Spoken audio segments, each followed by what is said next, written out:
Now, with stage 8 power cuts a high possibility this winter, the Institute of Risk Management, SA, is warning businesses to review their impact assessments. According to IRMSA, prolonged rolling blackouts will likely lead to significant financial losses, decreased productivity and potential damage to essential equipment. It's urging organizations to focus on key areas for business continuity. Christopher Palm, IRMSA's Chief Risk Advisor, speaks to us now. Thank you so much, Chris, for joining us. Of course, you know, stage 6 load shedding already had such a devastating impact on businesses in South Africa. And now stage 8, that causes probably a major threat. Yeah, good afternoon, Baron, and thanks for hosting IRMSA.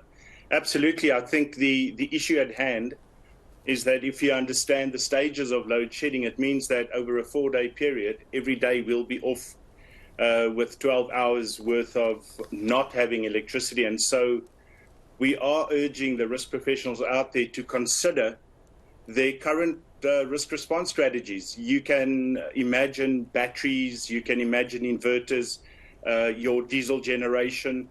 And typically we get along with those over a stage 1, 2, 3, and maybe even a 4. But of course, when we look at stage 8, then you start asking the questions around water supply, for example. You know, would we have enough electricity available to up our reservoir levels over that period at a stage 8? And of course, if you think about small, medium, and micro enterprise, if you are off for that period of time, we expect our microeconomy to be hit so hard, people will have to close businesses, adding to job losses, and of course the existing livelihood crisis, for example, it will just be exacerbated.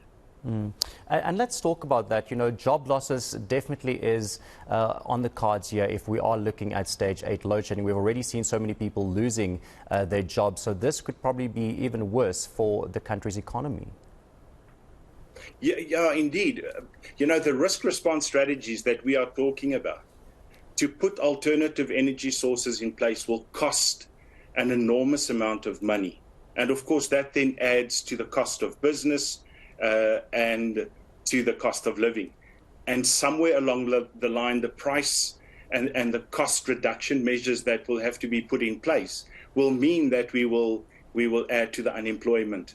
Absolutely, there's no doubt about that. And then, you know, directly impacting on the inequality.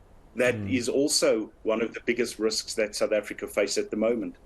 And of course, industries that are heavily reliant on uninterrupted power supply will be heavily impacted by this. Let's talk about those industries and how it will impact them.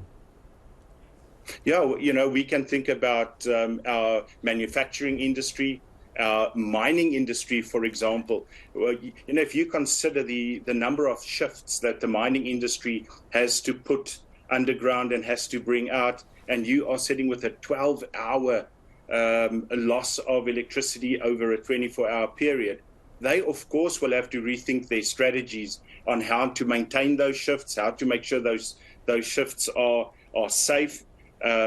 And, you know, and that's mining, and we've got the same in the heavy industry or the manufacturing space.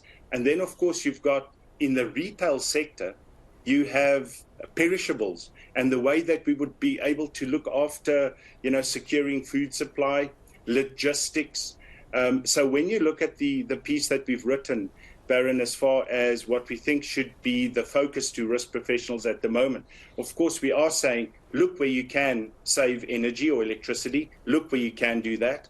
Please review your risk response strategies as far as, you know, your battery life cycles are concerned, alternative inputs into recharging of your batteries, not just solar, but maybe generation or generators, if you like. Then, of course, looking at diesel supply. I mentioned the fact that we need to be more energy efficient, but then again, also looking upstream and downstream. So people that I am dependent on in my organization or in my business, and people that I'm impacting on, and to understand their dependencies. And of course, the old cliche about you're only as good as your weakest link, but that's very relevant at the moment. Let's understand the business impact analysis, both upstream and downstream, and let's make sure that we collaborate with our logistics, that we can make sure that we are at least understanding the impact of a stage 8 load shedding compared to a stage 6. And then, of course, the last thing I would like to leave you with is that organizations will have to rethink their strategies. This is not going to be a business as usual situation when you think about a stage 8.